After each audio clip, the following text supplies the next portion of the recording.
As I look over at the town of Fredericksburg and stand in its market square, I reflect back on the amazing history of the town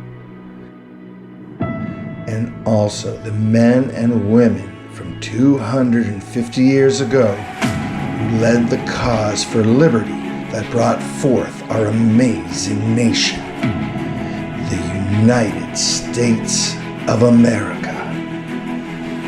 Yes, I myself shall proclaim that Fredericksburg is the town that saved the world.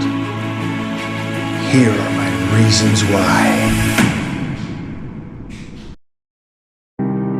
If you travel by boat west up the Rappahannock River from the Atlantic Ocean, you'll be stopped at the Atlantic Fall Line by the rocks and rapids.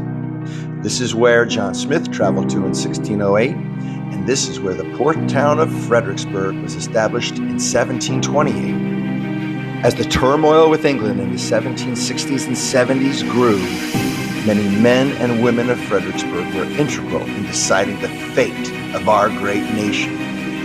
Many of their homes and buildings still stand in this historic town. Here are the Fredericksburg heroes from the American Revolution, without which, it could be argued, America would not be the bastion of freedom and liberty that it is today.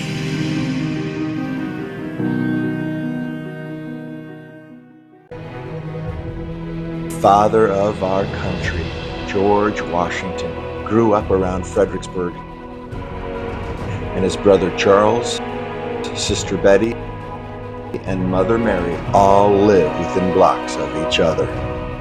General Washington would enjoy his time at Whedon's Tavern with his other French and Indian War comrades and speak about the grievances against the king.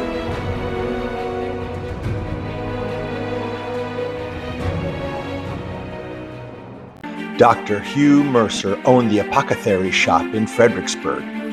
He earned the rank of brigadier general when he joined the cause with his good friend, General George Washington. He took part in creating the plan of crossing the Delaware on Christmas of 1776, giving the rebels a great victory.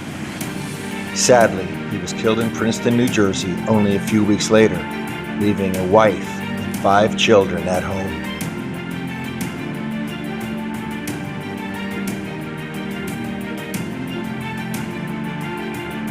Brigadier General George Whedon fought in the battles of Trenton, Brandywine, Germantown, and was at Valley Forge. He also stopped the British from escaping at the Battle of Yorktown. He owned Whedon's Tavern in Fredericksburg and was the brother-in-law to Hugh Mercer. When Mercer died, Whedon and his wife took in Mercer's widow and children into their home.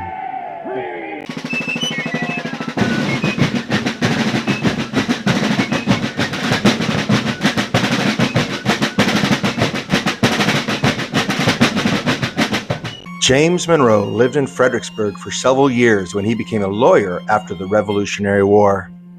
Monroe was only 19 when he crossed the Delaware and was the only rebel shot at the Battle of Trenton. He studied law under Thomas Jefferson. He was a state senator, a governor of Virginia, ambassador to England, minister to France, secretary of state and secretary of war, and the 5th president of the United States.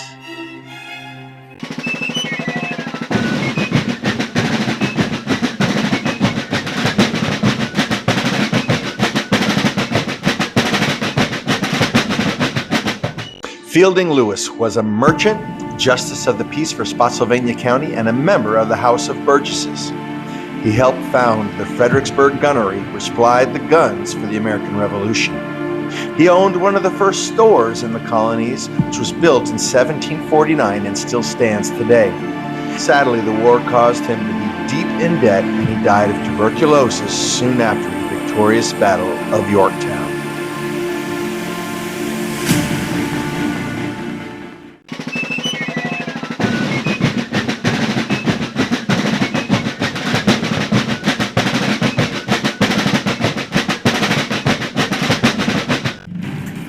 Known as the father of the American Navy, John Paul Jones lived in Fredericksburg for 2 years before joining the fight in 1776. Captain Jones led one of the only attacks on British soil and is famous for beating the great British warship Serapis with his ship, the Bonhomme Richard, in which he spoke those immortal words, "I have not yet begun to fight."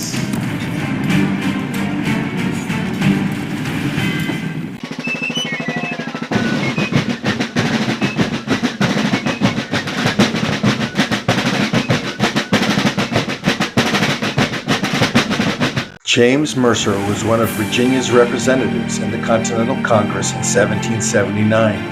He was also a lawyer and judge. He made up Mary Washington's will and admitted several new attorneys to the Virginia bar, including future President James Monroe and future U.S. Supreme Court Justice John Marshall.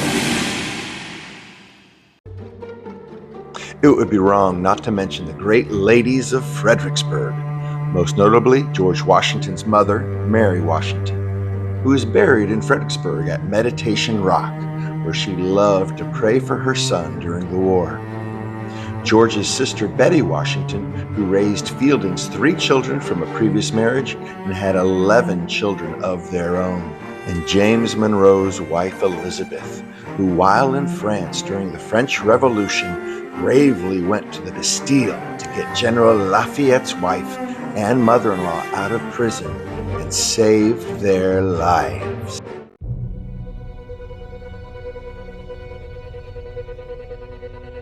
William Fitzhugh served as a delegate to the Continental Congress for Virginia in 1779, as well as many terms in the House of Burgesses and both houses of the Virginia General Assembly. His home Chatham Manor still proudly overlooks Fredericksburg today.